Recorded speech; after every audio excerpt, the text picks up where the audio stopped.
Türkmen Döwlet Medeniyet Institutyny Gorkuda Tatly Halkara Kino Festiwalyna gatnaşýan daşary ýurtly kinematografiýaçylaryň we artistleriň bu ýokary kömekden talepleri üçin ustatlyk sapaklary geçirildi. Çünki Medeniyet Institutyny kino sunugatna degişli orlar boýunça hünärmenler taýýarlanylýar.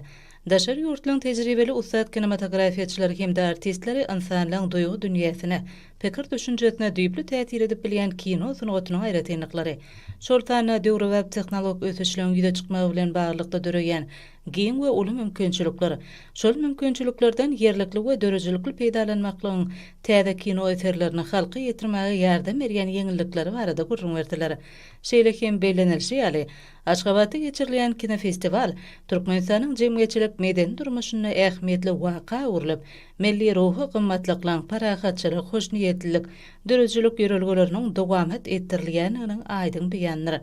Bu giňerimli çäre netijeli halkara hyzmatdaşlygyny ösdürmekde hem-de häzirki döwrüň derwayt meselelerini çözmekde medeniýet diplomatiýasyny üstünlikli durmuşa geçirge.